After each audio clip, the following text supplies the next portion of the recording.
জানুয়ারি তালनि चिदक सालमुरि फार्स्टल बल्लभपुर रोंनकनि खलाव पेठे पलि तेर खलायजाखा नाथितक बान्दा खलायमुनि बिसिंतै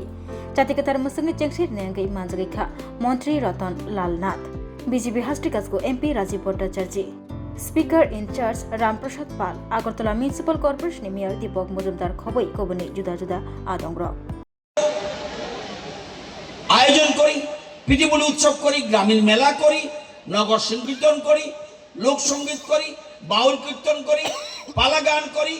এগুলি কাকতালীয় নয় এগুলির পেছনে রয়েছে প্রকৃতি এবং কৃষি এবং মানুষের হাজার হাজার বছরের সম্পর্ক শীতকাল আসলে ফসল তোলার সময় এটি শুধু আনন্দের সময় নয় এটা কৃষকদের সাফল্যের সময় এবং এই সাফল্য মনে করবেন এমনি এমনি আসে না মাটির সঙ্গে লড়াই করে কৃষক প্রকৃতির সঙ্গে বোঝাপড়া করে অনিশ্চয়তার সঙ্গে সংগ্রাম করে একজন কৃষক ভোরে উঠে জমি প্রস্তুত করেন বীজ বপন করেন সেচ দেন আগাছা পরিষ্কার করেন ঝড় বৃষ্টি বন্যার সঙ্গে লড়েন দিনের পর দিন রাতের পর রাত এই পরিশ্রমের শেষে আসে ফসল এই কারণেই কৃষকদের শুধু ভাইয়েরা শুধু খাদ্য উৎপাদক নন আমাদের সভ্যতার ভিত্তি যেটা আমাদের প্রধান অতিথি বলেছেন খুব ইম্পর্টেন্ট জিনিস এটা কৃষি কখনো একক মানুষের কাজ নয় এটা পারিবারিক সামাজিক প্রক্রিয়া একটা দেখলেন এটা পিঠেপুলি আমি অধ্যক্ষ মহোদয় পিঠেপুলি উৎসব করছেন মোহনপুর থেকে পিঠেপুলি আসছে সামাজিক সম্প্রীতি পরিবারের মধ্যে বন্ধন সমাজের সব লোককে এক জায়গায় জড়ো করা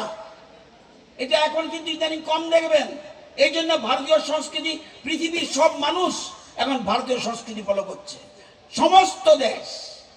আমাদের দেশ বিবেকানন্দের দেশ সব দেশ ভারতকে ফলো করছে এটা আজকে বুঝতে হবে বর্ষে এই দিনটি পালন করা হয় এটা আমাদের ভারতীয় সংস্কৃতি আপনারা জানেন যে এটা উত্তরায়ণের যাত্রার সূচনার দিন